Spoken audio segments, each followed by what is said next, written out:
The Professor is Live welcomes Dean Trisko, renowned artist and educator from the Twin Cities. Welcome to the show, Dean. Good to be here. Yeah, let's talk about art in the era of AI. And we'll start out by talking a little bit about the technologies that artists have used.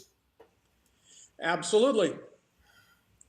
One of the things that I think AI poses for us is both a lot of questions and potentials. Yeah. Well, what I understand too is that, each artist lives in their own time and they actually tend to use the technology that's available for them. And is that an accurate statement that we're somehow artists are trapped in their own time with the technology?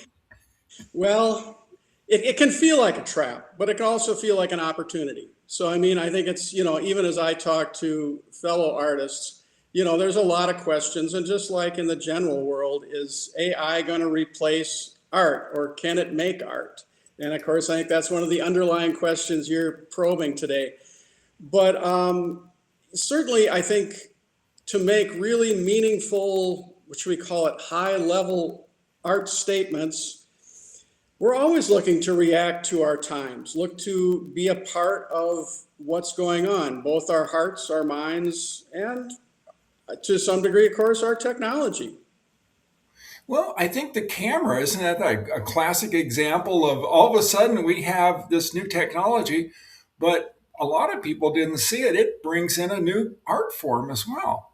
Well, yeah, I mean, it alarmed certain people. It made some people feel like it was stealing from them. And I'm even going back a little before the invention of the camera. One of the big changes in what I do, painting, is once they invented collapsible paint tubes. And it might seem insignificant, but that really helped bring about Impressionism because suddenly artists were able to go out in the field because they weren't trapped to having to store their art in some kind of animal bladder or something like that. So, yeah, I mean, every evolution of technology affects the artists, and many of our artists, both today but in past, have decided what can that technology do for me? What can that new technique bring about? And sometimes it requires a little bit of thinking outside the box, but that's what artists are supposed to be able to do. So sometimes it's surprising how it manifests itself, but there you go. Well, I think there's some low hanging fruit here. You and I talked off camera a little bit, and it's just pretty obvious that AI can help with all the things that artists need to do to, well, be alive and also do what they do. And so marketing and allowing people to know about the work they do and all of those kinds of things that people in the field of art can also benefit from AI, it sounds like. Absolutely. I mean, first off, most of us, and I'm going to admit, a, I hardly use AI at all in my artwork. I'm a very dinosaur age artist in one sense. I still paint and draw in the classic sense, I guess. But yes, I mean, I think many of the artists are going to start by using it just to be an assistant because so much of art is just like every other business. You have to send emails, you have to respond to this or that, you have to put together presentations, you have to store information, do research, and all that. And so AI obviously will be a great assistance in the same way it would be for most every other workplace or business type situation. Then I think we enter another layer, which is, well, Yeah. will AI start doing the creation for you? And I'll leave that question for you to probe. Well, it seems to me like we're on the crux of using AI as another form of creativity, and I think the first thing that people think is that it empowers an artist to actually go into a new space, if you will. And what does that look like? What do you? I mean, it seems to me like we're on the right on the cusp of transformation in the field of art, just like we are in a lot of other things. And what does that look like to you? Well, I mean, what as I talk to artists, I mean, those who are trying to figure it out the same as everybody else, but they are, one, concerned, is it going to replace them? But then two, are they going to have people question the authenticity of their work? Is it going to look like AI made this? Yeah. And, I don't know that we know exactly what forms that's going to take. But I do think that, a simple way we could break down the dichotomy, if you will, of AI and the artist is, what do we expect out of art? And one simple oversimplification I would make is, do we want artworks that tend to be more prescriptive or descriptive of a certain purpose or job, as opposed to artworks that we expect to be more inventive, unique, creative, something of the highest form of art, we might say. Yeah. And that involves a lot of the unexpected.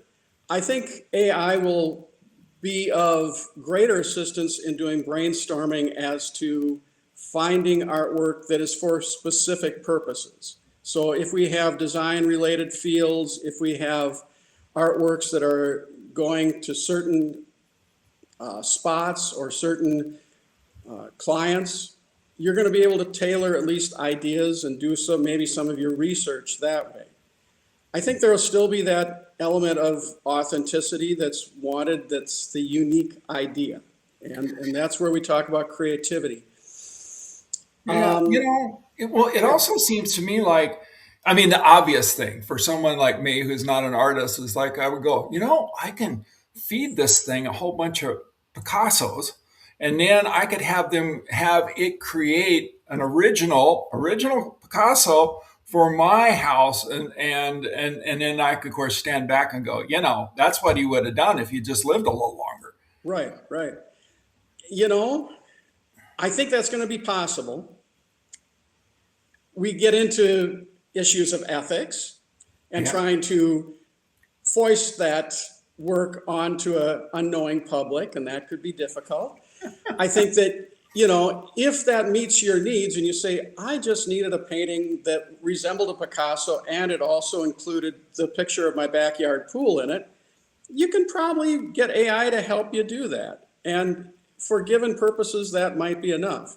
I think it'll also help artists, AI will help artists in a way of saying, but will it be unique? And so in your question is kind of like, well, we can make an facsimile of a Picasso. But is it a truly Picasso? No. It will be a conglomeration of input that AI has received about Pablo Picasso. And when we were talking a little off camera, is that this takes us to this place in the road where this is the part I think is just fascinating is, like the camera, people never saw it as an evolving art form. They just like you record, something that's happening in front of you. And I think and I'm not quite sure how you put this, but this could actually be the opening of a whole new way of communicating between people, and AI could be the help be the vehicle for that. Am I hallucinating here? Ah, forecasting the future. Well, I mean, what is the thing? Live in a time with great opportunities, and you will find things that you never expected. I, I think yes, it will be both. It will be both a catalyst for probing new things. I think if we look back at history, there's also the converse situation where people will retrench more to hang on to the Mhm. old technologies. Yeah. I know artists today that still want to paint with the methods and techniques that were used in the 1600s. Do they need to? No, but they've limited themselves to using only those tools and those techniques that they would have been doing there. Kind of like people that recreate events for historic purposes. And to those artists, that's a legitimate niche or a legitimate place to be. I think that, there's going to be a lot of artists, though, that look at it as an opportunity, like you said, and say, well, then what does this tool give me that I didn't have access to before? And then the last bit is, and how does that tool uniquely enable my creative thinking to then jump that into something nobody knew would happen. Ah, very good.